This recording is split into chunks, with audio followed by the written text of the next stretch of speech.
Good afternoon, friends. Welcome to my channel. So today we are going to discuss airport operations, aviation related knowledge. So out of 120 questions, they will ask 12 questions from this topic. This topic is seriously very scoring. You can score full marks out of 12. You will get definitely 12 marks if you will watch my this video, as well as I will make one other video for this topic, because इस video में मैं आधा ही cover करने वाला हूँ ये topic aviation related knowledge. इसके लिए आगे एक और वीडियो बनेगा, उसमें भी आपको कवर करना है। छोटा छोटा वीडियो आप उसमें से देख लेते हैं पूरा, तो गारंटी से आपके पूरे 12 में से 12 ही मार्क्स आएंगे। ठीक है, तो आपने यदि बीटेक कर रखी है तो आप एटीसी और एओ दोनों के लिए फॉर्म भर सकते हैं, तो आप अप्लाई कीजिए दोनों के लिए, क्योंकि आपके लिए बेनिफिशियल सिलेबस में थोड़ा बहुत डिफरेंस है, तो उसके लिए आप तैयारी कर सकते हैं अलग से। थोड़े जो टॉपिक हैं उसकी मैं बता रहा हूँ, जैसे एक टॉपिक ये हो गया है, एक टॉपिक है बिजनेस मैनेजमेंट का, तो उसके लिए भी मैं आपकी हेल्प करूँगा। और जिन लोगों ने बीएससी कर रखी है और एमबीए भी कर रखी है, they can also apply for the AO post. So आपका सिलेबस एनालिसिस करने के बाद मैंने देखा है कि इसमें एक तो पूछते हैं इम्पोर्टेंट एब्रीविएशंस इन एविएशन।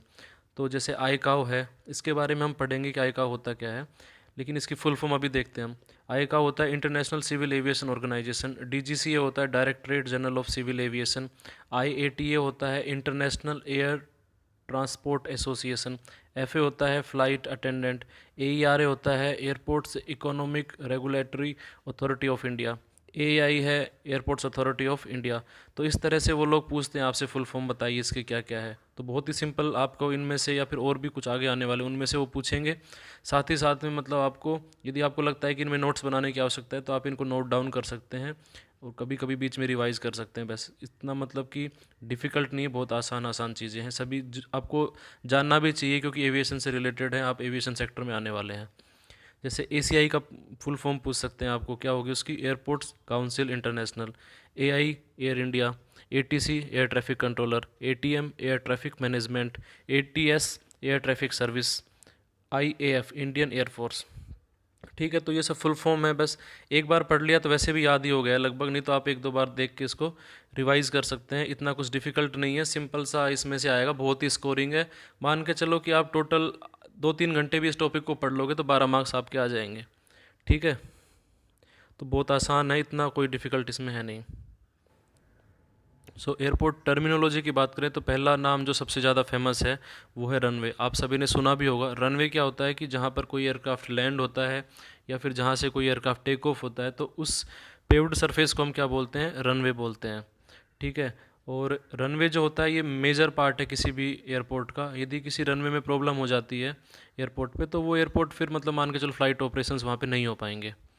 अब आती है टैक्सीवे की बात। टैक्सीवे क्या होता है, कोई भी एयरक्राफ्ट होता है अपने स्टैंड पे पार्क रहता है, वहाँ पे पैसेंजर्स उसमें बैठते हैं। पैसेंजर्स बैठने के बाद में फिर वो पुश बैक करने के बाद रनवे तक पहुँचता है, तो रनवे तक जिस रास्ते से पहुँचता है वो उसको बोलते हैं टैक्सीवे।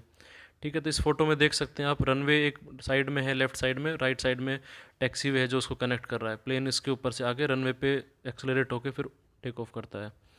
फिर आती है एप्रन की बात। एप्रन क्या है, एक डिफाइंड पार्ट है, एक एरिया है जहाँ पर मतलब एयरक्राफ्ट में पैसेंजर्स बैठते हैं। जैसे पार्किंग स्टैंड हो गया, वहीं पे रहता है एप्रन के अंदर ही। वहाँ पे पैसेंजर्स बैठेंगे, आपके कार्गो लोड करना है, फ्यूलिंग करनी है, मेंटेनेंस करना है, तो वो सब एप्रन का ही पार्ट होता है। पार्किंग स्टैंड जहाँ से मतलब कि एयरक्राफ्ट खड़ा हुआ है और पैसेंजर्स उसमें बैठ रहे हैं, तो जिस स्थान पे वो खड़ा है उसको बोलते हैं उसका पार्किंग स्टैंड। ठीक है, पार्किंग स्टैंड बहुत सारे हो सकते हैं, और छोटे एयरपोर्ट पे एक दो भी रहते हैं, डिपेंड करता है कि एयरपोर्ट पे कितनी मतलब कैपेसिटी, कितनी फ़्लाइट्स वहाँ पे आती हैं। अब बात करते हैं एयरक्राफ्ट की। एयरक्राफ्ट क्या होता है, कोई व्हीकल जो हवा में फ्लाई कर सकता है, any vehicle which can fly in the air. जैसे कि ये फोटो में दिख रहा है, ये फिक्स्ड विंग एयरक्राफ्ट आपको दिख रहा है। कुछ होते हैं जो फिक्स्ड विंग नहीं रहते, जैसे हेलीकॉप्टर है, तो हेलीकॉप्टर भी एक एयरक्राफ्ट ही है जो हवा में उड़ सकता है। यदि हम बात करें एरोड्रोम क्या होता है, तो एरोड्रोम आप सभी को पता है नाम से, एयरपोर्ट या एरोड्रोम। एरोड्रोम वो होता है जो फ्लाइट ऑपरेशंस के लिए बनाया जाता है, जहाँ से लैंडिंग, टेक ऑफ या जो भी फ्लाइट ऑपरेशंस हो रहे हैं वो एयरपोर्ट के अंदर होते हैं, जहाँ से पैसेंजर्स को, बट टर्मिनल भी होते हैं उसके, पैसेंजर्स को बोर्ड करना, डी बोर्ड करना, वो सब एरोड्रोम का ही पार्ट होता है। ठीक है, तो सिंपल चीज़ें थी बहुत ही। यदि अब हम बात करें domestic flights operating in India, क्योंकि आपके सिलेबस में ये भी है, तो देखो भारत की जो एयरलाइंस है डोमेस्टिक वो है एयर इंडिया। वैसे ये एयर इंडिया इंटरनेशनल भी फ्लाई करती है, इंडिगो भी करती है। Vistara, spice jet, Go Air, true jet, blue dart, ये सभी डोमेस्टिक फ़्लाइट्स हैं जो इंडिया में ऑपरेट करती हैं। जिनमें से ब्लू डार्ट जो है ये कार्गो की तरह ऑपरेट करता है, पैसेंजर्स को ये फ्लाई नहीं कराते हैं। ट्रू जेट जो है वो एक छोटी एयरलाइन है जो कि मतलब आरसीएस स्कीम के तहत जो हमारे एयरपोर्ट्स हैं वहाँ पे ही मतलब कनेक्टिविटी इससे रहती है।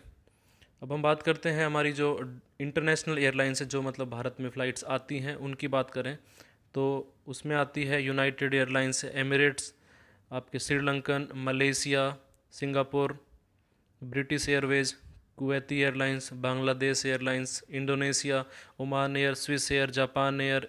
इस तरह से जो एयरलाइंस है काफ़ी कंट्री से इंडिया में आती है। सबका नाम लिखना पॉसिबल नहीं है, आपको बस बेसिक आइडिया होना चाहिए कौन सी इंटरनेशनल है कौन सी डोमेस्टिक आपकी फ़्लाइट है।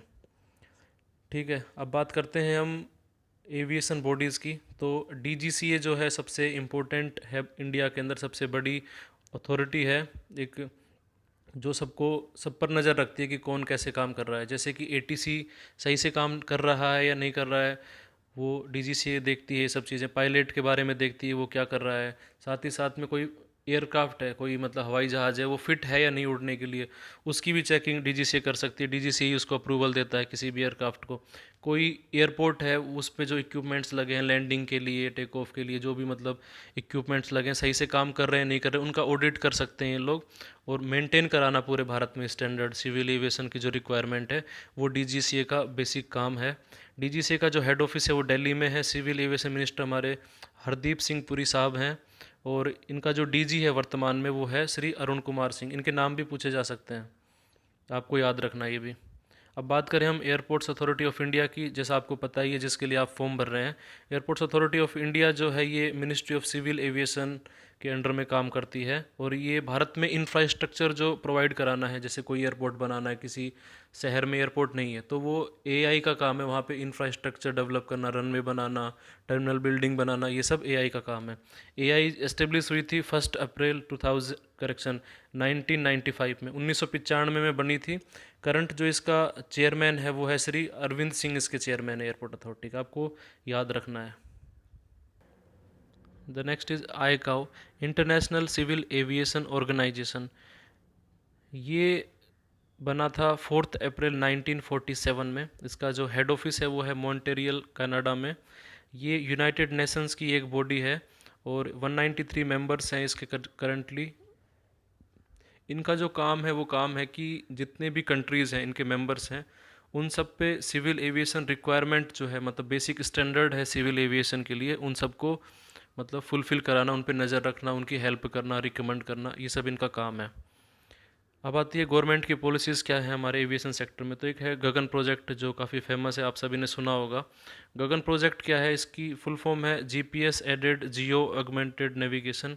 इसमें हम क्या करते हैं कि जीएनएसएस जो हमारा सिस्टम है, हमारा जो एक तरह से ये जीपीएस सिस्टम जो हमारा है उसकी एक्यूरेसी को इम्प्रूव करने का ही बेसिकली इस प्रोजेक्ट का काम है।